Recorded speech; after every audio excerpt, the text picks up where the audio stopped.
الحمد لله وكفى والصلاة والسلام على عباده الذين اصطفى خصوصا على أفضلهم وخاتم النبيين محمد الأمين وعلى آله وصحبه أجمعين.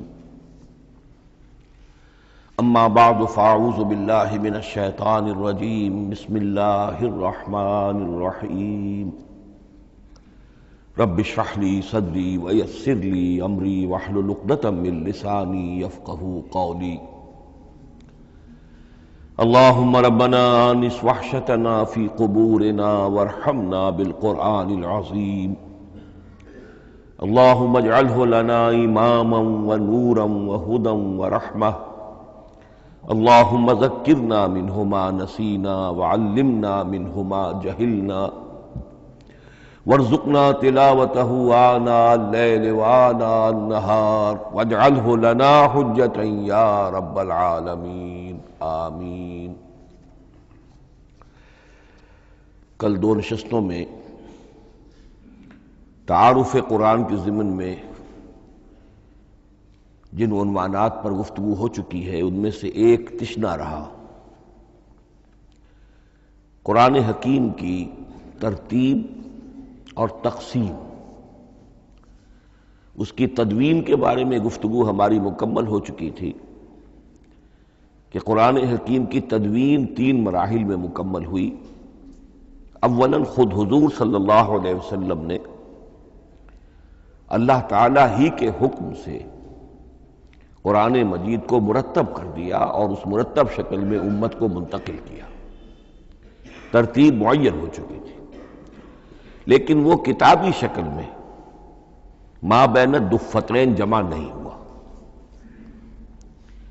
اس کے بعد دوسرا مرحلہ آیا حضرت ابوبکر صدیق رضی اللہ تعالی عنہ کے عہد خلافت کے دوران، جب بہت سے حفاظ شہید ہو گئے جنگ یمامہ میں تو تشویش پیدا ہوئی کہ قرآن حکیم کو کتابی شکل کے اندر مرتب بھی کر لیا جائے، جمع کر لیا جائے. چنانچہ یہ کام حضرت ابوبکر صدیق کے عہد خلافت میں پورا ہو گیا اور اس کے لیے مصحف کا نام حضرت عبداللہ ابن مسعود کی تجویز پر حضرت ابوبکر صدیق رضی اللہ تعالی عنہ نے طے کیا. لیکن اس کے چونکہ ابھی پڑھنے کے انداز میں لوگوں کو کافی آزادی دی گئی تھی کہ اپنے اپنے لہجے کے مطابق لوگ پڑھ سکتے ہیں، تو اس سے محسوس ہوا کہ اب اس کے لکھنے کے انداز میں بھی فرق آ رہا ہے. تو اس لیے ضرورت محسوس ہوئی کہ اس کا ایک اسکرپٹ، ایک رسم الخط جو متفق علیہ ہو، اجماعی ہو، وہ طے کر دیا جائے. چنانچہ یہ تیسرا مرحلہ حضرت عثمان رضی اللہ تعالی عنہ کے عہد خلافت میں طے پایا. اسی لیے اس کو اب مصحف عثمانی کہتے ہیں، اس لیے کہ وہ رسم الخط اب ہمیشہ کے لیے طے ہے. اس کے آفیشل نسخے تیار کیے گئے اور بڑے بڑے شہروں میں جو بھی اس وقت اس مسلمان ممالک تھے ایک ایک نسخہ بھیج دیا گیا اور باقی نسخے جو ہیں وہ طرف کر دیے گئے. تو اس طریقے سے گویا کہ ربع صدی کے اندر یہ تینوں مرحلے جو ہیں مکمل ہو گئے ہیں. اور جیسا کہ میں نے عرض کیا، سب تسلیم کرتے ہیں کہ جو قرآن آج ہمارے پاس ہے وہ وہی ہے بعینہ ہی جو محمد الرسول اللہ نے اپنی امت کو دیا تھا. البتہ جہاں تک قرآن کی ترتیب اور تقسیم کا تعلق ہے، بعض باتیں تو میں بیان کر چکا ہوں، ان کا صرف اجمالی اعادہ کروں گا. نمبر 1 یہ کہ قرآن کی جو بیسک یونٹ ہے، بنیادی اکائی، وہ آیت ہے. آیت کو ہم جملہ نہیں کہہ سکتے، آیت کو ورس نہیں کہہ سکتے، مصرع نہیں کہہ سکتے، اس کی اسی اصطلاح کو ہمیں ریٹین کرنا ہوگا. آیتیں چھوٹی بھی ہیں، بڑی بھی ہیں. آیتیں صرف حروف مقطعات پر بھی مشتمل ہیں اور مرکبات ناقصہ پر بھی مشتمل ہیں. پورے جملے کی ایک آیت بھی ہے اور کئی جملوں پر ایک آیت بھی مشتمل ہے. یہ تمام امور توقیفی ہیں، یعنی حضور صلی اللہ علیہ وسلم کے بتانے پر موقوف علیہ. ان میں کسی کے اجتہاد کو، کسی منطق، کسی گرامر، کسی نحو، کسی بیان کے کسی اصول کو کوئی دخل نہیں.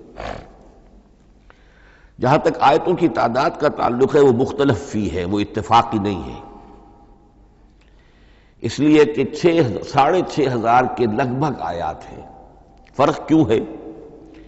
ایک بڑا فرق تو اس وجہ سے واقع ہو جاتا ہے کہ تمام سورتوں کے آغاز میں جو آیت بسم اللہ لکھی ہوئی ہے اس کے ضمن میں ایک اختلاف ہے کہ آیا ہر مرتبہ اس آیت کو کاؤنٹ کیا جائے یا نہ کیا جائے۔ صرف ایک سورت ہے سورہ توبہ جس کے شروع میں آیت بسم اللہ نہیں ہے، باقی 113 سورتوں کے آغاز میں بسم اللہ لکھی ہوئی ہے۔ تو بعض حضرات اس کو سمجھتے ہیں کہ یہ کاؤنٹ نہیں کی جائے گی، بلکہ یہ تو در حقیقت صرف سورتوں کے درمیان فصل اور فرق قائم کرنے کے لیے یہ آیت بسم اللہ لکھ دی گئی ہے۔ تو آپ سمجھیے کہ جو اس پہ اختلاف ہوگا تو 113 کی عدد کا فرق تو اسی سے واقع ہو جائے گا۔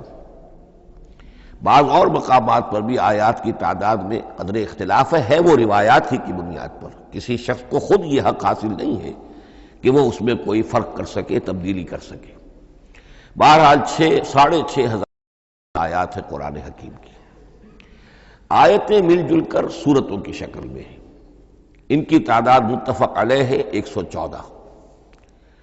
سورت سور سے بنا ہے، سور کے معنی فصیل ہے، گویا کہ ہر سورت جو ہے وہ اللہ تعالیٰ کے علم، معرفت، حکمت کا ایک شہر ہے۔ سورتوں میں آیات کے باہمی ربط کے حوالے سے اس کے معنی کے اندر اور اس کی حکمتوں کے اندر اضافہ ہوتا ہے، ربط آیات۔ اور جس طریقے سے کہ مختلف موتیوں کو پرو دیا جائے ایک دھاگے میں، اس سے ہار وجود میں آئے، جو ترتیب ہوگی موتیوں کی اس سے ان موتیوں کا حسن دوبالا ہو جائے گا۔ ایسے ہی معاملہ آیات قرآنیہ کا ہے کہ جو ایک سورت کے اندر ہیں، اور ہر سورت کا ایک مرکزی مضمون یا عمود ہوتا ہے، اور تمام آیتیں اس سے منطلق اور اس سے منسلک ہوتی ہیں۔ ان سورتوں کے بعد جیسا کہ میں نے عرض کیا، دور صحابہ میں ہمیں صرف ایک اصطلاح اور ملتی ہے، حزب اور یا منزل۔ وہ اس سہولت کے لیے کہ اگر ایک ہفتے میں پورا قرآن ختم کرنا ہو، اس کی تلاوت مکمل کرنی ہو، تو روزانہ ایک حزب پڑھ لیا جائے۔ یہ چونکہ دور صحابہ میں بھی مذکور ہے، لہذا اس میں ہم دیکھتے ہیں کہ حسن موجود ہے، یعنی یہ کہ نہ تو یہ قباحت ہے کہ سورتوں کو توڑا گیا ہو، بلکہ پوری صورتیں شامل ہیں۔ کوئی مصنوعی مساوات قائم کرنے کی کوشش نہیں ہے، کوئی حزب نسبتاً تھوڑا سا زیادہ بڑا ہے، کچھ تھوڑا سا چھوٹا ہے، لیکن تقریباً مساوی ہے۔ خام خواہ کی کوئی مصنوعی مساوات قائم کرنے کی کوشش نہیں ہے۔ اور اس کے باوجود یہ حسن موجود ہے کہ سورہ فاتحہ کو اگر ہم علیحدہ رکھ دیں کہ وہ پورے قرآن حکیم کے لیے ایک دیباچہ اور مقدمہ ہے، تو پہلے حزب یا پہلی منزل میں 3 سورتیں، دوسرے میں 5، تیسرے میں 7، چوتھے میں 9، پانچویں میں 11، چھٹی میں 13، یہ سیڑھی ہے بالکل۔ اور جو آخری حزب مفصل کہلاتا ہے، اس میں چونکہ آخری پارے میں آپ کو معلوم ہے چھوٹی چھوٹی سورتیں ہیں، تو تعداد 65 ہے، وہ بھی جو آخری تعداد ہے 13 اس کا ملٹیپل ہے۔ بہرحال یہ حزب، یہ بھی دور صحابہ میں اس کا تذکرہ ہمیں ملتا ہے۔ البتہ جو مزید تقسیم کی چیزیں ہمارے ہاں معروف ہیں وہ بات کی چیزیں۔ رکوعوں میں طویل صورتوں کو تقسیم کیا گیا تاکہ ایک رکعت میں اگر طویل صورت میں سے کوئی آیات پڑھنی ہے تو اس طرح پڑھی جائیں کہ مضمون ٹوٹے نہ۔ یہ حجاج ابن یوسف کے زمانے میں یہ کام ہوا ہے اور بڑے غور و فکر سے ہوا، اور واقعتاً محسوس ہوتا ہے کہ معنوی جو ربط اور تعلق ہے اس کو ملحوظ رکھا گیا ہے۔ لیکن جو دوسری تقسیم ہمارے ہاں معروف ہو گئی ہے اور وہ پاروں کی ہے، اول تو یہ معلوم نہیں کہ یہ تقسیم کب ہوئی، مجہول الزمان ہے یہ۔ نمبر 2 یہ کہ اس میں یہ زیادتی بھی نظر آتی ہے کہ سورتوں کی فصیلیں توڑ دی گئی ہیں، گویا کہ ایک مصنوعی مساوات قائم کرنے کے لیے کہ 30 دن میں اگر قرآن مجید ختم کرنا ہو، ہر مہینے میں ایک ختم قرآن کوئی شخص کرنا چاہے تو روزانہ ایک پارہ پڑھ کر، لیکن یہ کہ اس میں وہ حسن موجود نہیں ہے، بلکہ یہ قباحت موجود ہے کہ سورتوں کاٹ دی گئی۔ اس کے بعد اب جو بات مجھے عرض کرنی تھی وہ یہ ہے کہ زیادہ عرصہ نہیں گزرا کہ قرآن حکیم کی ترتیب اور تقسیم کے ضمن میں ایک اور حقیقت سامنے آئی ہے، اور یہ حقیقت یہ ہے کہ قرآن حکیم کی سورتوں کے گروپس ہیں۔ اب یہ چونکہ ایک بالکل ماضی قریب کا معاملہ ہے، اس سے پہلے یہ ذکر موجود نہیں تھا۔ اول تو یہ بات بھی مان لیجئے کہ قرآن مجید میں ترتیب اور نظم، اس کے بارے میں ہمارے اسلاف نے نہ کوئی زیادہ محنت کی اور نہ انہوں نے سمجھا کہ اس میں کوئی خاص ربط ہونا ضروری ہے۔ لیکن یہ کہ عہد حاضر میں مولانا حمید الدین فراہی رحمۃ اللہ علیہ ہندوستان میں ایک ایسے عالم پیدا ہوئے کہ جنہوں نے نظم قرآن کو اپنا خاص موضوع بنایا کہ یہ جو آیات باہم جوڑی گئی ہیں تو آخر کوئی حکمت ہے، صورتوں میں جو ربط قائم کیا گیا ہے یقیناً حکمت پر مبنی ہے، ورنہ سب سے سیدھی ترتیب تو جیسا کہ میں نے کل عرض کیا تھا یہ ہوتی ترتیب نزولی سے قرآن کو مرتب کر دیا جاتا۔ لیکن یہ کہ صورتیں آپ کو معلوم ہے طویل صورتوں میں ایسا بھی ہے کہ وہ ایک وقت میں نازل نہیں ہوئی بلکہ متعدد اوقات میں، اور سورہ بقرہ جو ہے وہ تقریباً 2 سال میں اس کی جو تنزیل ہے وہ مکمل ہوئی۔ تو پھر کچھ آیتوں کو جوڑنا، کس کو کہاں رکھنا ہے، کس کو کہاں رکھنا ہے، تو یہ حضور صلی اللہ علیہ وسلم نے خود کیا ہے، اللہ تعالیٰ کے حکم سے کیا ہے، تو یہ چیزیں حکمت سے خالی تو نہیں ہو سکتی۔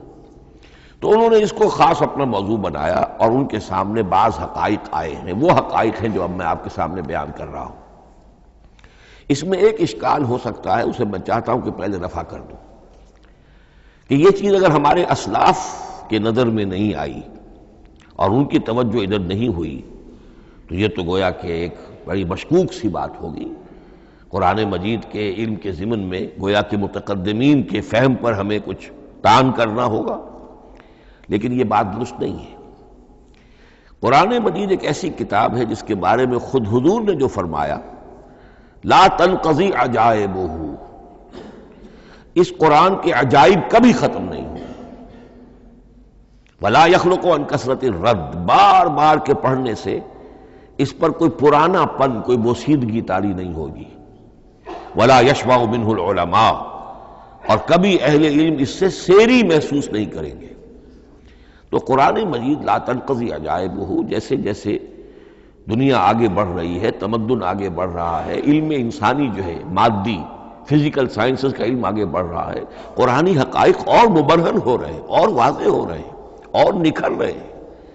بہت سی باتیں ہمارے اسلاف کے علم میں نہیں آ سکتی تھی، اس لیے کہ ابھی انسانی معلومات کا دائرہ بہت ہی محدود تھا۔ ذوالقرنین کون تھے؟ اب چونکہ تاریخ مفسرین کے علم میں نہیں تھی تو سکندر اعظم کو سمجھا گیا کہ ذوالقرنین ہے، حالانکہ سکندر کی شخصیت اور ذوالقرنین کی وہ شخصیت جو قرآن میں بیان ہوئی ہے دونوں میں کوئی مناسبت ہے ہی نہیں۔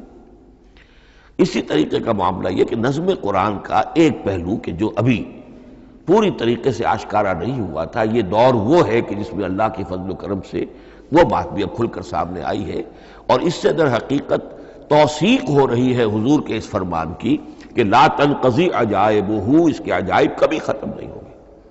انسان محنت کرے گا، کوشش کرے گا، یہ ہیروں کی ایک ایسی کان ہے جس میں سے اور ہیرے نکلتے چلے جائیں گے۔ اس کے ضمن میں ایک بات تو میں نے آپ سے کل عرض کر دی تھی اور آج پھر بھی کہی ہے، سورتوں میں بھی ایک ربط ہے، آیات جو سورتوں کے اندر جوڑی گئی ہیں، پھر سورتیں اکثر اور بیشتر جوڑوں کی شکل میں ہیں۔ اس کے کچھ مثالیں بھی کل میں نے آپ کو دی تھی۔ قرآن مجید کی ایک آیہ مبارکہ ہے وَمِن كُلِّ شَيْءٍ خَلَقْنَا زَوْجَيْنِ لَعَلَّكُمْ تَعْقِلُونَ یا لَعَلَّكُمْ تَذَكَّرُونَ، مجھے پوری طرح یاد نہیں ہے۔ ہم نے ہر شے کو جوڑوں کی شکل میں پیدا کیا، اگرچہ اس کو چونکہ قرآن مخلوق نہیں ہے ہم اس پر اس کا اطلاق نہیں کریں گے، لیکن من کل شیء خلقنا زوجین، اس میں اس قدر کیٹیگوریکل سٹیٹمنٹ ہے کہ معلوم ہوتا ہے کہ یہ اصول اتنا اللہ تعالیٰ کے ہاں اتنا پسندیدہ ہے کہ قرآن مجید کی صورتوں میں بھی یہ صورتوں کے بھی جوڑوں کی شکل میں ہونا یہ بہت ہی اظہر من الشمس ہے۔ بعض جگہوں پر تو اظہر من الشمس ہے، بعض جگہوں پر ذرا تدبر کر کے بات معلوم ہوتی ہے۔ البتہ کہیں کہیں آپ کو نظر آئے گا کچھ منفرد صورتیں بھی ہیں، اور ان میں سے بعض یہ جب دوران ترجمہ یہ چیزیں آئیں گی تو اب میں صرف اس وقت حوالہ دے سکوں گا، بڑی تیزی سے ہمیں چلنا ہوگا۔ اس وقت میں چاہتا ہوں کہ ذہن میں یہ حقائق بیٹھ جائیں۔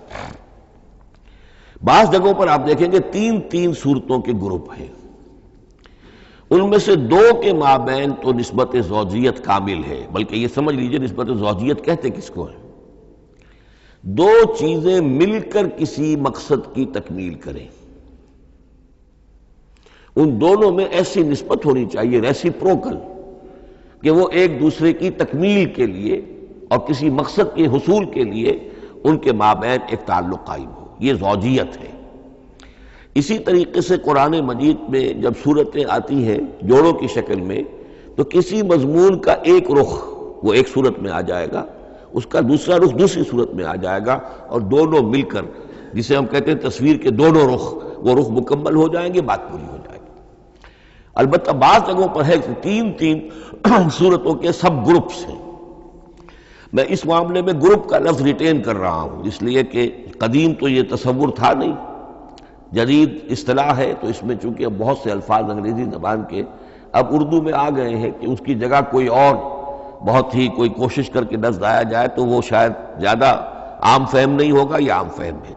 تو گروپس اور سب گروپس، چھوٹے گروپ بڑے گروپ، تو یہ چھوٹے گروپ جو ہے تین صورتوں کے، ان میں سے دو کے مابین تو نسبت زوجیت بتمام و کمال ہوگی، اور تیسرے کی حیثیت ضمیمے کی ہوگی۔ اس کی مثالیں بعد میں آئیں گی۔ البتہ یہ جو ضمیمے ہوتے ہیں خود ان کے، یا جو دوسری منفرد صورتیں ہیں، خود ان میں آپ کو فصل کے ساتھ نسبت زوجیت مل جائے گی۔ اس سے آگے چلیے، اب اصل ہے وہ شے جس کو میں آج چاہتا ہوں بیان کرنا۔ قرآن حکیم کی صورتوں کی ایک گروپنگ اس اعتبار سے سامنے آئی، کچھ صورتیں مکی پھر مدنی، پھر مکی پھر مدنی، پھر مکی پھر مدنی، پھر مکی پھر مدنی۔ ایسا کیوں ہے؟ بڑی قابل غور بات ہے، اس میں کوئی حکمت ہے؟ اور عجیب بات یہ سامنے آئی، اس اعتبار سے بھی قرآن کے 7 گروپ بنتے ہیں۔ ہر گروپ میں ایک یا ایک سے زائد مکی صورت، اور پھر ایک یا ایک سے زائد مدنی صورتیں، ایک گروپ پورا ہو گیا۔ دوسرے گروپ میں پھر ایک یا ایک سے زائد مکی صورت، پھر ایک یا ایک سے زائد مدنی صورتیں، وہ پھر گروپ مکمل ہو گیا۔ یہ گروپ بھی قرآن حکیم میں 7 ہیں۔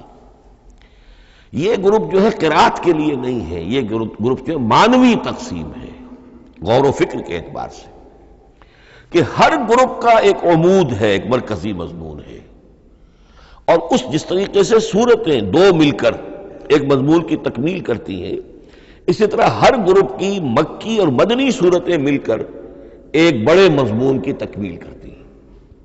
اس طریقے سے گویا کہ یہ قرآن مجید میں 7 گروپ ہیں بڑے بڑے، جو کہ جس میں کہ صورتیں جو ہیں وہ جمع کی گئی ہیں۔ مثلاً میں اب آپ کو اشارتاً بتا دوں، پہلے گروپ میں سورہ مکی جو ہے وہ صرف ایک ہے، سورہ فاتحہ، تعداد میں تو ایک ہے، وہ اپنے حجم کے اعتبار سے چھوٹی بھی ہے لیکن بہت بھاری صورت ہے۔ وَلَقَدْ آتَيْنَاكَ سَبْعًا مِنَ الْمَثَانِي وَالْقُرْآنَ الْعَظِيمِ، محض اس صورت کو بھی قرآن عظیم کہا گیا ہے۔ لیکن ایک صورت مکی سورہ فاتحہ، پھر 4 طویل ترین صورتیں مدنی، بقرہ، آل عمران، نساء، مائدہ۔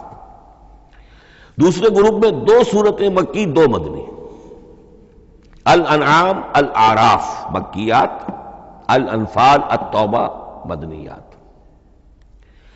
تیسرا گروپ چلتا ہے، 14 صورتیں مسلسل چلی جا رہی ہیں مکی، سورہ یونس سے، سورہ یونس، سورہ ہود، سورہ یوسف، سورہ رعد، سورہ ابراہیم، چلتے جائیے، سورہ حجر، سورہ نحل، سورہ بنی اسرائیل، سورہ کہف، سورہ مریم، سورہ طٰہٰ، سورہ انبیاء، سورہ حج اور سورہ مومنون، 14 صورتیں۔ اب آئی ایک مدنی صورت، سورہ نور، یہ تیسرا گروپ مکمل ہو گیا۔ چوتھے گروپ میں بھی یہی بات آپ کو نظر آئے گی۔ الفرقان سے سورہ سجدہ تک 8 صورتیں مکی ہیں، اور پھر ایک صورت آتی ہے سورۃ الاحزاب، وہ مدنی ہے۔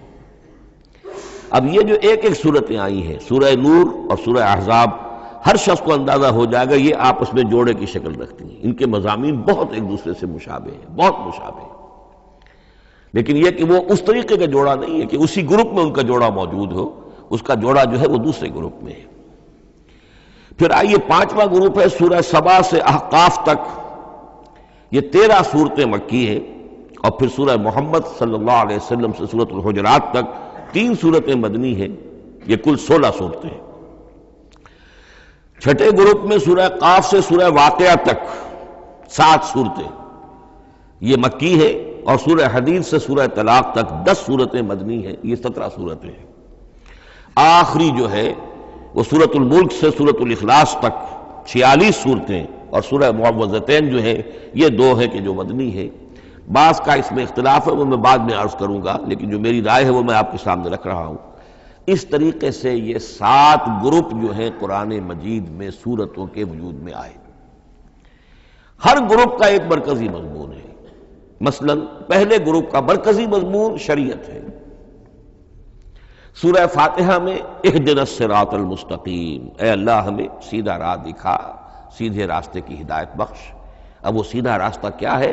شریعت خداوندی، شریعت الہی، اور شریعت مکمل ہو جاتی ہے ان 4 صورتوں میں۔ شریعت محمدی کا جو بلو پرنٹ ہے، ابتدائی خاکہ جو ہے، وہ آپ کو سورہ بقرہ میں ملے گا، اور اس کی جو تکمیلی صورتیں ہیں، تکمیلی احکام ہیں، وہ سورہ مائدہ۔ اس کے علاوہ اس گروپ میں جو زیادہ زور ہے وہ سابقہ امت مسلمہ سے گفت و شنید۔ سابقہ امت مسلمہ میں یہودی اور نصارہ دونوں شامل ہیں۔ اب ان پر جرح بھی ہے، ان پر تنقید بھی ہے، ان کو ملامت بھی ہے، ان کو ان کی قرارداد جرم ان کے خلاف جو ہے وہ بھی دی گئی ہے، اور پھر یہ کہ ان کو معزول کر کے اور نئی امت کو اس مقام پر نصب کرنے کا اعلان ہے، اور ان کو بڑی زوردار دعوت ہے کہ اب محمد پر ایمان لاؤ اور قرآن پر ایمان لاؤ صلی اللہ علیہ وسلم۔ یہ پہلا گروپ ہے۔ اسی طریقے سے ہر گروپ کا اب یہ ساتھ ساتھ جب ہم چلیں گے تو میں تفصیل کے ساتھ بیان کرتا جاؤں گا کہ اس گروپ کا یہ مرکزی مضمون ہے، اور اس طور سے یہ صورتیں آپس میں ایک دوسرے کے ساتھ مربوط ہیں۔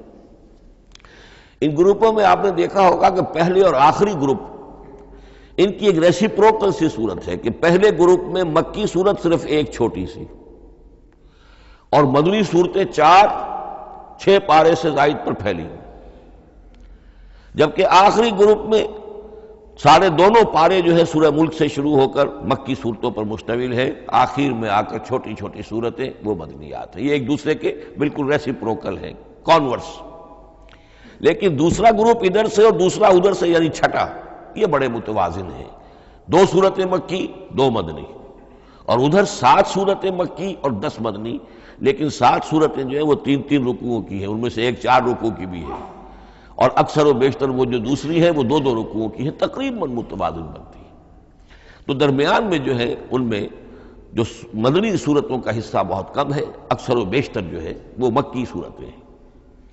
ان مکی صورتوں کے اندر بھی جو 6 گروپ تقریباً بنتے ہیں، اس لیے کہ پہلی گروپ کے اندر تو مکی صورت صرف سورہ فاتحہ ہے، تو ان میں سے پہلے 2 گروپوں میں رسالت کا مضمون مرکزی مضمون ہے، درمیانی 2 گروپوں میں توحید کا مضمون مرکزی مضمون ہے، آخری 2 گروپوں میں انذار آخرت کا مضمون مرکزی مضمون ہے۔ آخری صورتیں آپ کو معلوم ہے سورہ قاف سے شروع ہو کر تو پھر یہ انذار آخرت جو ہے ان سب کا مرکزی مضمون ہے۔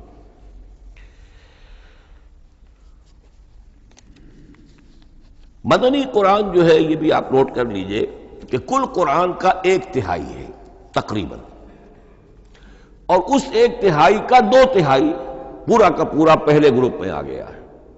سورہ بقرہ، سورہ آل عمران، سورہ نساء، سورہ مائدہ۔ باقی تو پھر جا کے سورہ احزاب، سورہ نساء، پھر 3 چھوٹی صورتیں، پھر آخر میں 2 بہت چھوٹی چھوٹی صورتیں، سورہ انفال اور سورہ توبہ۔ لیکن یہ کہ یہ 2/3 جو ہے مدنی قرآن کا حجم بالکل پہلے ہی اس گروپ کے اندر آ گیا ہے۔ اس کی بھی حکمت ہے، کیوں مدنی صورتوں کو پہلے رکھا گیا؟ میرے علم میں نہیں ہے کہ اس موضوع پر کسی شخص نے گفتگو کی ہو سوائے محمد مارمڈیوک پکتھال کے۔ میرے علم کی حد تک ہو سکتا ہے کہ کسی اور مفسر نے، کسی محقق نے کوئی بات کہی ہو اس سے بھی زیادہ وزنی کہی ہو، لیکن میرے علم کی حد تک مارمڈیوک پکتھال نے اپنے ترجمہ کیا ہے انگریزی میں، اس کے دیباچے میں اس موضوع پر گفتگو کی ہے، بہت ہی عمدہ بات کہی ہے۔ انہوں نے کہا کہ جب یہ قرآن نازل ہو رہا تھا تو اصل اہمیت ایمان کی تھی، پہلے لوگ ایمان لائیں، اور پھر جو ایمان لائے ان کو پھر احکام دیے گئے کہ یہ کرو اور یہ نہ کرو، یہ حلال ہے، یہ حرام ہے، یہ فرض ہے، وغیرہ وغیرہ۔ لیکن جب ایک امت وجود میں آ گئی، امت کے وجود میں آنے کے بعد اب نسلاً مسلمان پیدا ہو رہے ہیں، ان کے ہاں اب ضرورت پہلے اسلام کی ہے، چاہے بچہ چھوٹا ہی ہے، پہلے اسے احکام سکھائے جائیں گے. بچہ چھوٹا ہی ہے، نماز پڑھنی سکھائی جائے گی. بچہ چھوٹا ہی ہے، روزہ رکھنا سکھایا جائے گا. تو امت کے اس طرح تشکیل پا جانے کے بعد اب اصل اہمیت جو ہے وہ احکام کی ہو گئی ہے. احکام اب مقدم ہے اور ایمان کا معاملہ جو ہے وہ اس کے بعد مؤخر ہے. کوئی شخص بالغ ہوگا، ذہین ہوگا، فطین ہوگا، غور و فکر کی صلاحیت سے اگر اللہ تعالیٰ نے اسے بہرور کیا ہوگا پھر وہ حقیقت ایمان تک رسائی حاصل کرے گا.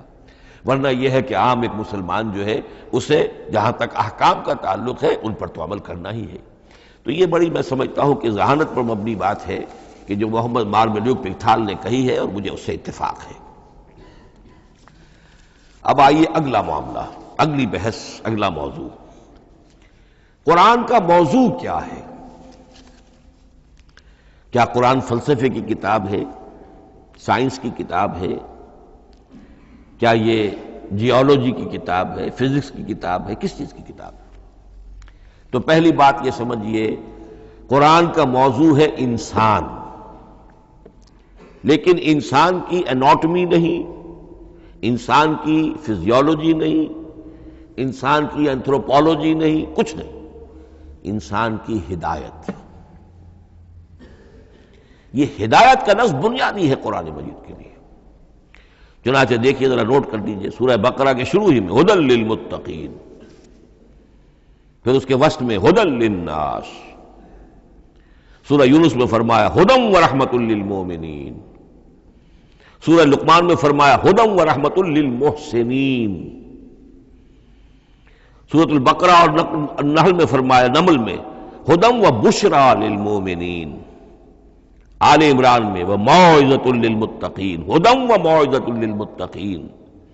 پھر 3 مرتبہ الہدیٰ هو الذی ارسل رسولہ بالہدیٰ ودین الحق لیظہرہ علی الدین کلہ.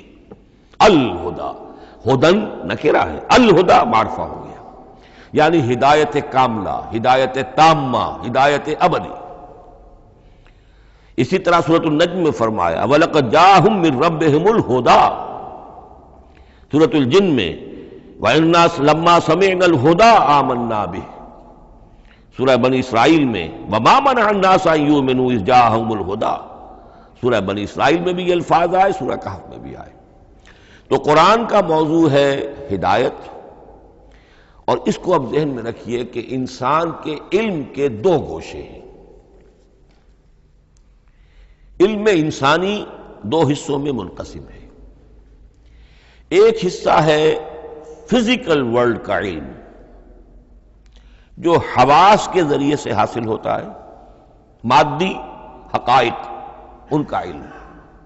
حواس خمسہ، ہمارا دیکھنا، سننا، سونگھنا، چکھنا، چھونا، یہ تمام صلاحیتیں ہیں، ان سے کچھ معلومات حاصل ہوتی ہیں، اور عقل کا یہ کمپیوٹر ان کو پروسیس کرتا ہے، اس سے نتائج نکالتا ہے، نتائج نکال کے سٹور کر لیتا ہے. پھر مزید کوئی معلومات حواس کے ذریعے سے حاصل ہوتی ہیں، اب ان کو وہ پھر پروسیس کر کے جو سابق میموری سٹورڈ ہے اس کے ساتھ ریکنسائل کر کے کوئی اور نتیجہ اخذ کرتا ہے. اس طرح رفتہ رفتہ رفتہ رفتہ انسان کا یہ علم بڑھتا چلا جا رہا ہے، اور ہم نہیں کہہ سکتے کہ ابھی اور کہاں تک جائے گا. آج سے چند سو سال پہلے بھی انسان تصور نہیں کر سکتا تھا کہ انسانی علم وہاں پہنچ جائے گا جہاں آج پہنچ چکا ہے. اس علم کا وحی سے کوئی تعلق نہیں، اس علم کا تعلق ہے اس میں علم اسماء سے جو حضرت آدم میں ودیعت کر دیے گئے تھے بالکل شروع میں. سورہ بقرہ کا 4واں رکوع جو ہے اس کے شروع میں ذکر ہے وَعَلَّمَ آدَمَ الْأَسْمَاءَ كُلَّهَا. اللہ نے آدم کو تمام نام سکھا دیے. اور اس کے آخر میں ذکر ہے جب آدم کو اور حوا کو حکم دیا گیا کہ اب زمین میں جا کر اور وہاں کا چارج سنبھالو، تو فرمایا وَإِمَّا يَأْتِيَنَّكُم مِّنِّي هُدًى فَمَن تَبِعَ هُدَايَ فَلَا خَوْفٌ عَلَيْهِمْ وَلَا هُمْ يَحْزَنُونَ. وہ علم ہدایت ہے. یہ 2 چیزیں بالکل علیحدہ ہیں. علم اسماء در حقیقت یوں سمجھیے کہ جیسے آم کی گٹھلی میں پورا آم کا درخت ہوتا ہے، وہی تو گٹھلی ہے جو آپ زمین میں دباتے ہیں، پھر اگر پانی وہاں پڑتا ہے، زمین میں روئیدگی بھی ہے، وہ گٹھلی پھٹے گی، وہ جو اس میں سے دو پتے نکلیں گے، وہ پتے اوپر بڑھیں گے، درخت بنے گا۔ وہ پورا درخت جو ہے آم کی گٹھلی میں موجود تھا، صرف اسے پورا درخت بننے میں 2 سال 3 سال 4 سال لگیں گے، لیکن درخت موجود تھا، پوٹینشلی بالقوہ پورا درخت آم کی گٹھلی میں موجود تھا۔ ایکچولی بالفعل وہ آم کا درخت جو ہے کئی سال کے اندر وجود میں آیا۔ بعین ہی یہ معاملہ ہے، کل مادی حقائق کا کل علم حضرت آدم علیہ السلام کے وجود میں ودیعت کر دیا گیا پوٹینشلی۔ اب اس کی ایکسفولیشن ہو رہی ہے، وہ بڑھتا جا رہا ہے، برگ و بار لا رہا ہے، اور یہ علم جو ہے اس کا تعلق جیسا کہ میں نے عرض کیا آسمانی ہدایت سے نہیں ہے، اب یہ خود رو پودا ہے، بڑھتا چلا جا رہا ہے، اور کہاں تک پہنچے گا؟ علامہ اقبال نے صحیح تعبیر کی ہے، عروج آدم خاکی سے انجم سہمے جاتے ہیں کہ یہ ٹوٹا ہوا تارا مہ کامل نہ بن جائے۔ علامہ کی زندگی میں تو انسان نے چاند پر قدم نہیں رکھا تھا، لیکن یہ کہ اب تو چاند پر قدم رکھ کر انسان آ چکا۔ تو عروج آدم خاکی سے انجم سہمے جاتے ہیں کہ یہ ٹوٹا ہوا تارا مہ کامل نہ بن جائے۔ یہ ہے انسانی علم۔ اس انسانی علم کے ساتھ اگر وہ علم وہی علم ہدایت نہ ہو تو یہ علم جو ہے بجائے خیر کے شر بن جاتا ہے۔ آج وہ شیطانی قوت بن چکا ہے، وہ علم ہلاکت کا سامان بن چکا ہے، تباہی کا ذریعہ بن چکا ہے۔ لیکن اس کے ساتھ دوسری بات ضروری تھی جو کہ وحی کے ذریعے سے آنے والا علم تھا، فَإِمَّا يَأْتِيَنَّكُم مِّنِّي هُدًى فَمَن تَبِعَ هُدَايَ فَلَا خَوْفٌ عَلَيْهِمْ وَلَا هُمْ يَحْزَنُونَ۔ یہ علم الہدایت جو ہے یہ در حقیقت قرآن حکیم میں آ کر مکمل ہو گیا ہے۔ اس کے لیے بھی میں چاہتا ہوں کہ بات آپ سمجھ لیں، اس میں جو ارتقاء ہوا ہے، پہلی کتابیں نازل ہوئیں ان میں بھی ہدن تو تھی، کل بھی میں نے آپ کو آیت سنائی تھی سورہ مائدہ کی، انا انزلنا التوراۃ فیہا ھدی و نور، ہم نے تورات نازل کی تھی، اس میں ہدایت بھی تھی، نور بھی تھا۔ اسی رکوع میں 7واں رکوع ہے وہ سورہ مائدہ کا، انجیل کے بارے میں، فیہ ھدی و نور، اس میں بھی ہدن بھی تھی، ہدایت بھی تھی، نور بھی تھا۔ لیکن یہ ہدایت اور یہ نور درجہ بدرجہ ترقی کر رہا ہے، یہاں تک کہ کامل ہوا ہے، قرآن میں آ کر الہدا بن گیا ہے۔ اب یہ ہدن نہیں، الہدا، کامل ہدایت نامہ۔ اس کی وجہ کیا ہے؟ دیکھیے، ایک بچے کو اگر آپ تعلیم دینا چاہتے ہیں تو اس کی ذہنی سطح کو ملحوظ رکھے بغیر تو نہیں دے سکتے۔ آپ چاہے پی ایچ ڈی استاد رکھ دیں کسی بچے کے لیے، بچہ بھی پرائمری کی تعلیم پا رہا ہے، وہ پی ایچ ڈی کا استاذ کیا کچھ پلا دے گا اس کو، کیا پڑھا دے گا اس کو؟ اس کی اپنی استعداد جو ہے ابھی اتنی کم ہے کہ اسی کی مناسبت سے اسے تعلیم دی جائے گی، رفتہ رفتہ وہ آگے بڑھے گا، یہاں تک کہ وہ اپنے پوری عقل کے اور شعور کی پوری شدت اور قوت کو پہنچ جائے گا، بلوغت کو پہنچ جائے گا۔ اب اسے آخری علم پڑھایا جائے گا، اب اسے فلسفہ پڑھایا جائے گا، پہلے وہ ہسٹری پڑھ رہا تھا، اب فلسفی آف ہسٹری پڑھے گا۔ اس حوالے سے تدریجاً اللہ تعالیٰ نے تورات میں صرف احکام ہے، حکمت ہے ہی نہیں، انجیل میں حکمت ہے، احکام ہے ہی نہیں، دونوں مل کر ایک بات کو مکمل کرتی ہیں۔ تورات میں صرف احکام ہے، حکمت ہے ہی نہیں۔ جیسے کہ میں نے عرض کیا تھا، بچے کو آپ بتا دیتے ہیں بھئی روزہ ٹوٹ جاتا ہے اس طریقے سے، روزے کا مطلب یہ ہے اب دن بھر کھانا کچھ نہیں ہے، چاہے بچہ ابھی 6 سال کا ہے، 7 سال کا ہے، 8 سال کا ہے، آپ بتا رہے ہیں، احکام تو دے دیے جائیں، یہ کرو یہ نہ کرو، یہ ڈوز ہیں یہ ڈونٹس ہیں، تو احکام 10 دی 10 کمانڈمنٹس، احکام دیے گئے، حکمت نہیں۔ ابھی حکمت کا تحمل ان کے لیے ممکن نہیں تھا، ابھی وہ عہد طفولیت ہے نوع انسانی کا۔ یوں سمجھیے کہ آج سے 3500 سال قبل کا انسان، 1400 قبل مسیح میں تورات دی گئی ہے حضرت موسیٰ علیہ السلام کو، اب یہ 2000 مسیح آنے والا ہے تو 3400 سال پہلے کی بات ہے، تو انسانی ذہن ابھی جس سطح پر تھا، یہاں تک کہ 2000 سال پہلے حضرت حضرت مسیح علیہ السلام کے بھی الفاظ انجیل میں موجود ہیں، اب بھی موجود ہیں۔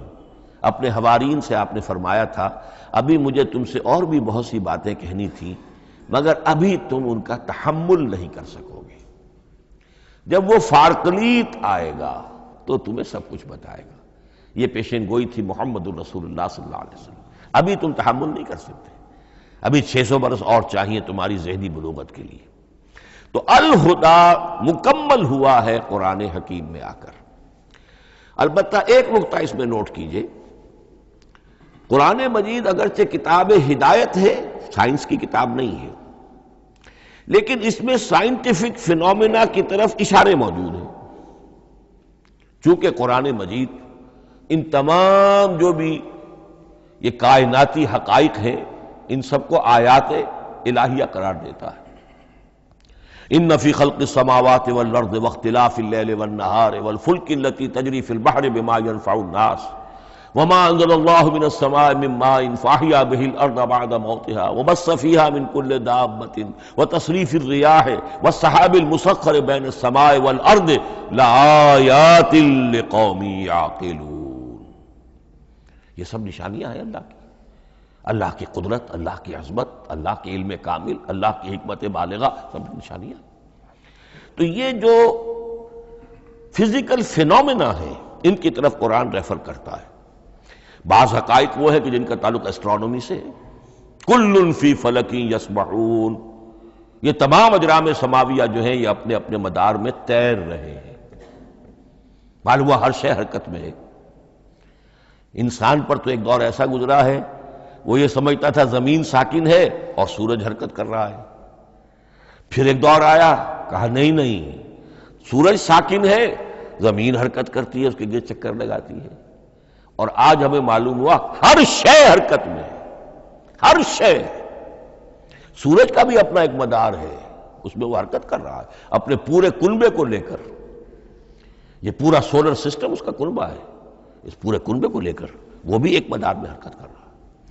تو معلوم ہوا کل فی فلک یسبحون۔ اب یہ کل کا لفظ جس طرح منقع ہو کر، جس طرح مبرہن ہو کر، جس شان کے ساتھ آج وہ حویدا ہوا ہے، واضح ہوا ہے، آج سے پہلے انسان کو معلوم نہیں تھا۔ تو یہ جو فزیکل فینومینا ہے جن کی طرف قرآن مجید ریفر کرتا ہے، یہ اگرچہ قرآن کا اصل موضوع نہیں ہے، لیکن ایک بات جان لیجئے کہ قرآن مجید میں ان فزیکل فینومینا کے بارے میں جو بات کہی گئی ہے وہ غلط نہیں ہو سکتی، اور یہ وہ حقیقت ہے کہ جو اس دور میں آ کر اتنی واضح ہوئی ہے۔ آپ نے نام سنا ہوگا ڈاکٹر مورس بکائی کا، یہ فرانسیسی سرجن تھے، انہوں نے مطالعہ کیا، کمپیریٹیو اسٹڈی کی قرآن بائبل دونوں کی، بائبل سے مراد اولڈ ٹیسٹمنٹ نیو ٹیسٹمنٹ دونوں، اور وہ اس نتیجے پر پہنچا کہ پورے قرآن میں کوئی ایک لفظ ایسا نہیں ہے جسے ہماری ساری سائنسی انکشافات میں سے کسی نے غلط ثابت کیا، جبکہ تورات میں بے شمار چیزیں ایسی ہیں کہ سائنس انہیں غلط ثابت کر چکی ہے۔ The science, the Quran and the Bible. اب یہ بات بڑی اہم ہے، اس کو بڑی خوبصورت انداز میں ڈاکٹر رفیع الدین مرحوم نے کہا ہے کہ یہ کائنات اللہ کا فعل ہے، عمل ہے، اس کی تخلیق ہے، اس کی تدبیر ہے، اور قرآن اللہ کا قول ہے۔ قول و عمل میں تضاد ممکن نہیں، عام انسان کے قول و عمل میں تضاد ممکن نہیں، اللہ کے قول و فعل میں اور قول و عمل میں تضاد ہو سکتا ہے۔ ہاں یہ ہو سکتا ہے کہ ایک دور میں انسانوں نے بات سمجھی نہ ہو، ان کا ذہن وہاں تک پہنچا نہ ہو، ان کی معلومات کا دائرہ ابھی اس حد تک ہو کہ ان حقائق تک نہ پہنچا ہو، لیکن جیسے جیسے وقت آئے گا مزید حقائق منکشف ہوں گے اور یہ بات اور زیادہ سے زیادہ واضح سے واضح تر ہوتی چلی جائے گی کہ جو کچھ قرآن میں لکھا ہے وہی برحق ہے۔ ہاں آج سے پہلے انسانی ذہن اس حد تک رسائی حاصل کرنے کا اہل نہیں تھا، اور یہ ہے در حقیقت آیت قرآن حکیم کی۔ یہ سورہ حامیم السجدہ کی لاسٹ بٹ ون آیت ہے، سنریہم آیاتنا فی الآفاق وفی انفسہم حتی یتبین لہم انہ الحق۔ ہم انہیں دکھاتے چلے جائیں گے اپنی نشانیاں آفاق میں بھی انفس میں بھی. سنریہم آیاتنا فی الآفاق وفی انفسہم حتی یتبین لہم، یہاں تک کہ یہ بات پوری طرح نکھر کر مبرہن ہو کر ان کے سامنے واضح ہو جائے گی انہ الحق، کہ قرآن حق ہے. اور اسی کی حقیقت جو ہے جیسا کہ میں نے عرض کیا، ایک تو مورس بکائی کو ذہن میں رکھیے، اور ایک اور شخص کینیڈا میں ایک بہت بڑا ڈاکٹر ہے کہ جو امبریولوجسٹ ہے، اور اس کی جو ٹیکسٹ بکس ہے جو امبریولوجی پر، علم جنین، یعنی رحم مادر میں جو بچے کی پرورش ہوتی ہے کیسی ہوتی ہے، کن کن سٹیجز سے گزر کر ہوتی ہے، یہ علم جنین یا امبریولوجی. تو سٹینڈرڈ ٹیکسٹ بک ہے دنیا میں اس کی، ڈاکٹر کیتھل مور کی. اور وہ حیران رہ گیا کہ میں نے جب قرآن کا مطالعہ کیا کہ آج سے 1400 برس قبل، جبکہ نہ مائکروسکوپ تھی، نہ ڈسیکشن ہوتا تھا ابھی ہیومن باڈی کا، یہ حقائق جو قرآن بیان کر رہا ہے، وَلَقَدْ خَلَقْنَا الْإِنسَانَ مِنْ صُلَالَةٍ مِّن مَّاءٍ مَّهِينٍ ثُمَّ جَعَلْنَاهُ نُطْفَةً فِي قَرَارٍ مَّكِينٍ ثُمَّ خَلَقْنَا النُّطْفَةَ عَلَقَةً فَخَلَقْنَا الْعَلَقَةَ مُضْغَةً فَخَلَقْنَا الْمُضْغَةَ عِظَامًا فَكَسَوْنَا الْعِظَامَ لَحْمًا. یہ کہاں سے معلوم ہوئے؟ اور واقعہ یہ ہے کہ اس سے زیادہ صحیح تعبیر ممکن نہیں. تو یہ حقائق ذہن میں رکھیے کہ اگرچہ قرآن مجید سائنس کی کتاب نہیں ہے، لیکن جن سائنسی حقائق یا جن سائنسی فنومینا کی طرف قرآن نے ریفر کیا ہے وہ یقیناً حق ہے، چاہے تاحال ہم ان کی حقانیت کو نہ سمجھ پائیں. مثلا آج بھی مجھے نہیں معلوم کہ قرآن جو 7 آسمان کہتا ہے تو وہ 7 آسمان سے کیا مراد، مجھے نہیں معلوم. لیکن مجھے یقین ہے کہ ایک وقت آئے گا کہ انسان سمجھے گا کہ ٹھیک ٹھیک یہ الفاظ جو ہیں 7 آسمان، یہ منطبق ہوتے ہیں اس حقیقت پر جو آج ہمارے علم میں آئی ہے، پہلے نہیں آئی تھی. البتہ ایک اور نقطہ جو بہت اہم ہے عملی اعتبار سے، میں نے اسی لیے یہ ساری تمہید کی ہے کہ قرآن سائنس کی کتاب نہیں ہے، نہ سائنس کی ہے نہ ٹیکنالوجی کی ہے. اس حوالے سے ایک بڑا منطقی نتیجہ نکلتا ہے، اور وہ یہ ہے کہ اگر ہمارے اسلاف نے قرآن کی ان آیات کا کوئی خاص مفہوم معین کیا اپنے دور کی معلومات کی سطح پر، ہمارے لیے لازم نہیں ہے کہ ہم اس کی پیروی کریں. سائنسی فنومینا کو جو سائنسی ترقی ہو رہی ہے اس کے حوالے سے سمجھیں گے. یہاں تک کہ اب آخری بات عرض کر رہا ہوں، خود حضور کا فرمان بھی اس میں قطعی نہیں ہوگا. یہ بات بہت ثقیل اور گراں گزرے گی بہت سے لوگوں پر.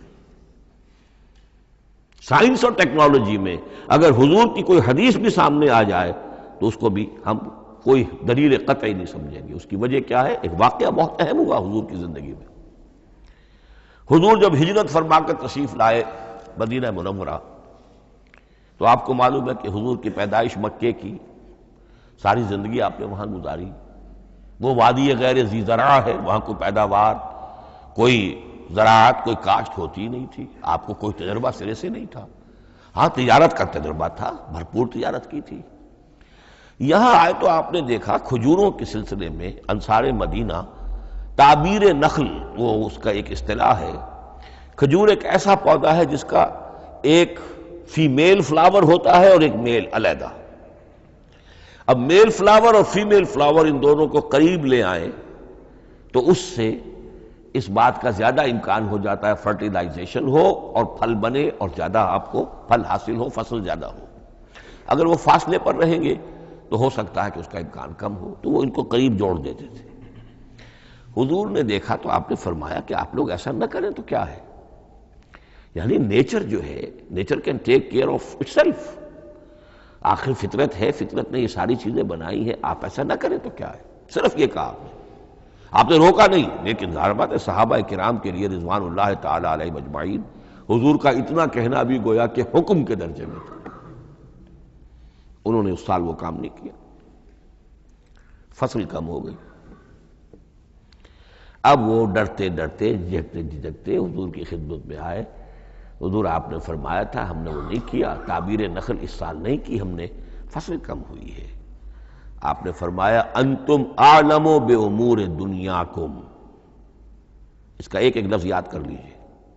انتم اعلم بامور دنیاکم، اپنے یہ دنیاوی اور مادی معاملات میں تم زیادہ تجربے کار ہو، تم زیادہ حقائق سے واقف ہو۔ میں عالموں کا لفظی ترجمہ یہاں کرنا جو ہے اس کی جرت مجھے نہیں ہو رہی، تم زیادہ واقف ہو ان چیزوں سے، میں یہ چیزیں سکھانے نہیں آیا۔ آپ ٹیکنالوجی پڑھانے نہیں آئے تھے، آپ طب سکھانے نہیں آئے تھے، آپ کوئی اور سائنس پڑھانے نہیں آئے تھے، ورنہ تو ہم شکوہ کرتے کہ آپ نے ہمیں ایٹم بم بنانا کیوں نہیں سکھا دیا پہلے ہی۔ نہیں، یہ موضوع ہی نہیں ہے۔ قرآن کا موضوع معین ہونا چاہیے۔ قرآن کا موضوع انسان کی ہدایت، اس ہدایت کے لیے جس قدر اس کو ضرورت ہے علم کی کہ وہ جو یہ فزیکل فینومینا ہیں ان کے حوالے سے بھی ہدایت حاصل کرے، اس حد تک ان کا تذکرہ ہے۔ لیکن یہ یقین اور ایمان ہونا چاہیے کہ قرآن مجید کے الفاظ میں جو شے مضمر ہے وہ کبھی غلط ثابت نہیں ہوگی۔ یہ ہو سکتا ہے کہ قرآن کی کسی آیت کا کوئی مفہوم ہمارے اسلاف نے 1000 برس پہلے یا 600 برس پہلے سمجھا ہو اور وہ مفہوم غلط ثابت ہو جائے، وہ ایک علیحدہ بات ہوگی، لیکن قرآن مجید کا ٹیکسٹ جو ہے اس کے اندر کہیں ایسی بات نہیں آ سکتی۔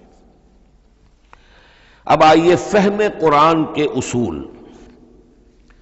ظاہر بات ہے کہ اس موضوع پر اصول تفسیر پر کوئی مجھے تفصیلی اس وقت گفتگو کرنے کا موقع تو نہیں ہے، البتہ یہ کہ 7 گنتی کر کے چیزیں نوٹ کر لیجئے کہ جس سے قرآن مجید کے فہم میں سہولت حاصل ہوگی۔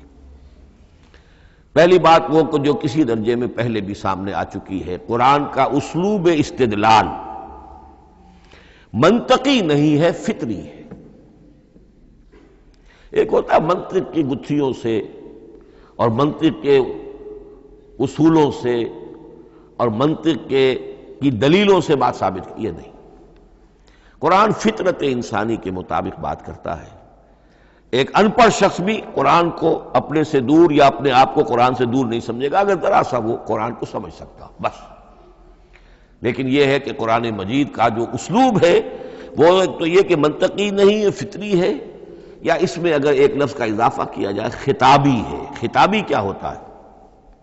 جو میں کل عرض کر چکا ہوں، خطبے کی ایک شان ہوتی ہے، وہ دلیل کے ساتھ ساتھ جذبات سے بھی اپیل کرتا ہے، اور اس میں آپ کو ایک اپنے باطن میں جھانکنے کی دعوت دی جاتی ہے۔ تم ذرا اپنے باطن میں جھانک کر دیکھو۔ بعض آیات ایسی ہیں، بڑی پیاری آیات ہیں، افی اللہ شک فاطر السماوات والارض، بس کیا اللہ کی ہستی میں بھی کوئی شک ہو سکتا ہے جو آسمان اور زمین کا پیدا کرنے والا ہے؟ غور کرو، سوچو۔ یہ صرف آپ کے دروں بینی، آپ کو اپنے اندر جھانکنے کی دعوت ہے۔ اسی طرح اَإِنَّكُمْ لَتَشْهَدُونَ أَنَّ مَعَ اللَّهِ آلِهَةً أُخْرَىٰ، کیا واقعتاً تم اس کی گواہی دیتے ہو کہ اللہ کے ساتھ کوئی اور بھی الہ ہے؟ یہ گویا کہ کسی کے آنکھوں میں آنکھیں ڈال کر پیئرسنگ آئیز کے ساتھ کسی سے سوال کرنا، کیا واقعی؟ اور اس میں در حقیقت کون سی ہے پس منظر میں؟ یہ بنائے ہوئے ڈھکوسلے ہیں، ان پر خود تمہارا دل مطمئن نہیں ہے۔ تم کہتے تو ہو یہ ہمارا عقیدہ ہے اور یہ ہماری بات ہے اور یہ ہمارا موروثی عقیدہ ہے، ھذا ما وجدنا علیہ آباءنا، ہم نے آباء، لیکن واقعتاً غور تو کرو، کیا واقعی تم گواہی دیتے ہو کہ اللہ کے سوا کوئی اور الہ بھی موجود ہے؟ اس کو آپ کہیں گے خطابی انداز۔ نمبر 2، قرآن حکیم میں 2 طرح کی آیات ہیں، محکمات اور متشابہات۔ یہ سورہ آل عمران کے شروع میں یہ بہت اہم مضمون جو ہے وہ آ گیا ہے۔ هو الذی انزل علیک الکتاب منہ آیات محکمات ہن ام الکتاب واخر متشابہات، آل عمران آیت نمبر 7۔ اب یہ جو متشابہات ہیں یہ کون سی ہیں اور محکمات ہیں وہ کون سی ہیں، اس کو ذہن میں رکھیے۔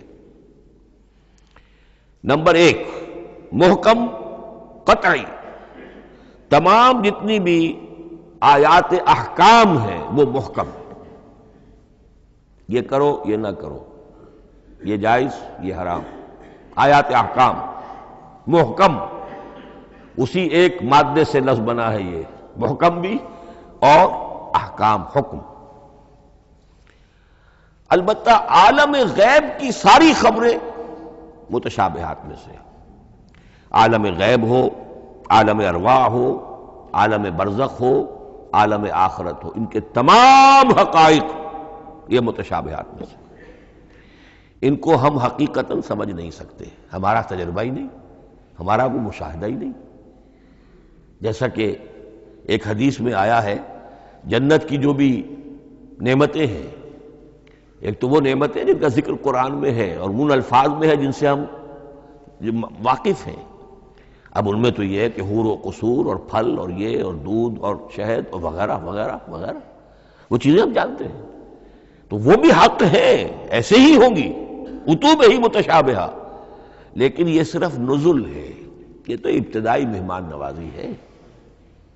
نزل من غفور رحیم، جو اصل ضیافت ہونی ہے اہل جنت کی، اس کے بارے میں فرمایا وہ نعمتیں دینے ملیں گی، ما لا عین رات ولا اذن سمعت وما خطر علی قلب بشر، جو نہ کسی آنکھ نے کبھی دیکھی، نہ کسی کان نے کبھی سنی، نہ کسی انسان کے دل پر ان کا خیال تک وارد ہو، انہیں ہم کیا سمجھیں گے؟ تو عالم برزخ، عالم آخرہ، عالم غیب، عالم ارواح، ان کی تمام چیزوں کو ہم آیات متشابہات میں سے سمجھیں گے۔ البتہ یہ جو سائنٹیفک فینومینا والی باتیں ہیں مادی علوم کی، ان میں یہ ہے کہ متشابہ اور محکم ہونے کا معاملہ بدلتا چلا جا رہا ہے۔ جب تک وہ ہمارا سائنسی علم وہاں تک نہیں پہنچا تھا، وہ آیت ابھی متشابہ تھی، سمجھ میں نہیں آ رہی تھی، لیکن اب جب کہ وہ بات وہاں پہنچ گئی اور کھل گئی بات، اب معلوم ہوا کل فی فلک یسبحون، اب یہ آیت محکمات میں آ گئی، اب یہ وہ بات نہیں رہی کہ جس کا صحیح مفہوم سمجھنا ہمارے لیے مشکل ہو۔ تیسری بات، تفسیر اور تعویل میں کیا فرق ہے؟ تفسیر کا عام طور پر لفظ استعمال ہوتا ہے لفظی طور پر، الفاظ کی بحث، نحوی بحث، قواعد گرامر جو ہے ان کے حوالے سے جو بحث کی جائے گی وہ تفسیر ہے، اور اس کی اصل حقیقت اور مدلول کو سمجھنے کی جو کوشش کی جائے گی وہ تعویل ہے۔ تو یہ دو الفاظ جو ہیں یہ مختلف ہوں گے، تفسیر اور تعویل۔ نمبر 4، تعویل عام اور تعویل خاص، یہ بہت اہم موضوع ہے۔ دیکھیے قرآن مجید نازل ہوا ایک خاص ٹائم اینڈ سپیس پس منظر میں، آج سے 1400 برس قبل 610 عیسوی سے لے کر 632 عیسوی تک نازل ہوا، حجاز میں نازل ہوا۔ اس کی ایک اولین مخاطب قوم تھی، وہ ان پڑھ قوم تھی، امی قوم تھی، پڑھے لکھے شاذ الشاذ کالمعدوم کے درجے میں تھے، وہاں فلسفے کا سوال نہیں، کوئی منطق کی بات نہیں، کچھ بھی نہیں، اور اولین مخاطب وہی ہیں، اور جو بھی حالات ہیں اس وقت کے ان کے حوالے سے بات کی جا رہی ہے۔ اب قرآن مجید کی ہر آیت پر اولاً غور ہوگا اس اعتبار سے، جب یہ نازل ہوئی ہے تو اس کا اس وقت کیا مفہوم سمجھا گیا، اس خاص کانٹیکسٹ میں، ٹائم اینڈ سپیس کانٹیکسٹ میں کیا مفہوم سمجھا گیا، یہ ہے تعویل خاص۔ لیکن اب دوسری طرف دیکھیے، یہی کتاب کتاب ہدایت ہے ابد الآباد تک کے لیے، اسی کتاب کو 20ویں صدی عیسوی کے انسان کے لیے بھی ہدایت نامہ بننا ہے۔ اگر دنیا طویل ہے اور 500 برس تک ہے تو 25ویں صدی عیسوی کے انسان کے لیے بھی ہدایت نامہ یہی کتاب بننی ہے۔ یہ عرب کے امیین کے لیے ہدایت نامہ تھی تو ایران کے فلسفیوں کے لیے بھی تو ہدایت نامہ تھی۔ لہذا ان الفاظ کے اندر یہ قرآن کے اعجاز کا وہ پہلو ہے جو بہت نمایاں ہے، کہ ان الفاظ کے اندر کہ جو ایک خاص کانٹیکسٹ میں نازل ہوئے اور اس وقت ان کا ایک معین مفہوم سمجھا گیا، انہی میں وہ عموم بھی موجود ہے کہ اسی سے ہمیشہ ہمیشہ کے لیے ہدایت اخذ کی جا سکتی ہے۔ اس کو ہم کہیں گے تعویل عام، اس کانٹیکسٹ سے ذرا نکال کر اب اس آیت کے الفاظ، اس کا در و بست، اس کا ما سبق، اس کے بعد ما بعد، سیاق و سباق، اس کے حوالے سے بیٹھ کر بات کی جائے۔ تعویل خاص میں شان نزول پیش نظر رہے گا، تعویل عام میں اس آیت کے الفاظ، ان کا در و بست اور آیت کا سیاق و سباق، یہ زیادہ زیر بحث رہے گا۔ تو معلوم ہوا کہ یہ دونوں چیزیں اپنی اپنی جگہ اہم ہیں۔ نہ تو انسان صرف تعویل خاص تک اپنے آپ کو محدود کر لے، اگر وہ کرے گا تو گویا کہ وہ صرف اس دور کا قرآن پڑھ رہا ہے، آج کا قرآن وہ نہیں پڑھ رہا۔ قرآن کے اندر تو واقعتاً یہ شان ہے کہ میں جس کے لیے الفاظ یہ استعمال کیا کرتا ہوں کہ ہر دور کے افق پر ایک خورشید تازہ کے مانند طلوع ہوگی یہ کتاب۔ معلوم ہوگا آج کا قرآن ہے، یہ ہمیں آج ملا ہے قرآن، اور گویا کہ آج جو ہمیں مسائل اندر پیش ہے ان کا حل ہے جو یہ قرآن پیش کر رہا ہے۔ یہ اس کا اعجاز ہے، یہ اس کا کمال ہے۔ اس اعتبار سے نوٹ کیجئے تعویل خاص اور تعویل عام، یہ الفاظ کیونکہ بار بار دورہ ترجمہ آئیں گے تو اس لیے میں نے ان اصطلاحات سے چاہا کہ آپ واقف ہو جائیں۔ ایک اور اس میں بات سمجھنے کی ہے تذکر اور تدبر۔ قرآن سے بنیادی ہدایت حاصل کر لینا، اس کے لیے قرآن انتہائی آسان ہے۔ وَلَقَدْ يَسَّرْنَا الْقُرْآنَ لِلذِّكْرِ فَهَلْ مِن مُدَّكِرٍ۔ ذرا سی انسان کو عربی آتی ہو کہ براہ راست قرآن کا مفہوم آپ کے ذہن اور قلب پر نازل ہوتا چلا جائے، بس قرآن کا اصل جو پیغام ہے، جو اس کی اصل ہدایت ہے، اس کی تمثیل یوں سمجھیے کہ سمندر میں اگر کوئی آئل ٹینکر جو ہے ٹوٹ جائے تو میلوں جو آئل ہوتا ہے وہ سطح سمندر کے اوپر پھیل جاتا ہے، سطح پر رہے گا، نیچے تو جائے گا نہیں۔ تو یوں سمجھیے کہ قرآن مجید کا جو لب لباب ہے، لب لباب، وہ اس کی سطح پر موجود ہے، لیکن اس کے یہ مطلب نہیں ہے کہ صرف سطح ہی سطح ہے، اس کی گہرائی فیتم لس، اس کی گہرائی وہ ہے کہ جس کی کوئی حد نہیں۔ اب اس کے لیے تعمق، گہرائی میں غوطہ زنی کرنا، قرآن میں ہو غوطہ زن اے مرد مسلمان، اس کے اعتبار سے یہ دنیا کی مشکل ترین کتاب، اچھی طرح سمجھ لیجیے، اس کی تہ تک پہنچنا ممکن ہی نہیں۔ غلطی سے ہم کبھی کبھی کسی شخص کی مدح کرتے ہوئے کہہ دیتے ہیں فلاں شخص کو قرآن پر بڑا عبور حاصل ہے۔ ایک عالم دین نے یہ الفاظ میرے بارے میں کہہ دیے تھے، میں نے فوراً ٹوک دیا۔ میں نے کہا آپ کیا، یہ قرآن کی آپ نے گویا کہ قرآن مجید کی شان میں گستاخی کی ہے، قرآن کی توہین کی ہے۔ عبور کہتے ہیں ایک کنارے سے دوسرے کنارے کو چلے جانا، دریا عبور کر لیا، قرآن کے کنارے ہے ہی نہیں، یہ ناپیدا کنار سمندر ہے، اس سمندر کا کوئی کنارہ نہیں، نہ اس کی گہرائی اور نہ اس کے کنارے۔ لہذا پوری زندگی کوئی امام راضی ہو، کوئی زمخشری ہو، کوئی ہو، پوری زندگی کھپا کر بھی وہ یہ نہیں کہہ سکے گا کہ میں نے قرآن مجید کو بتمام و کمال سمجھ لیا ہے۔ معاذ اللہ، معاذ اللہ، معاذ اللہ، ناممکن۔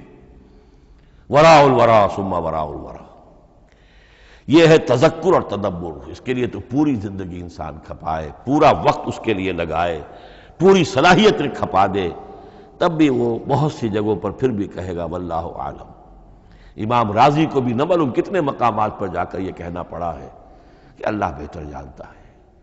اعلم ان ھذا المقام مقام غامض عمیق محیب، یہ مقام تو بہت محیب ہے، پرہیبت ہے، بہت گہرا ہے، بہت غامض ہے۔ امام رازی کہہ رہے ہیں، 30 جلدوں میں تفسیر لکھنے والا شخص۔ اقول قولی ھذا واستغفر اللہ لی ولکم ولسائر المسلمین والمسلمات۔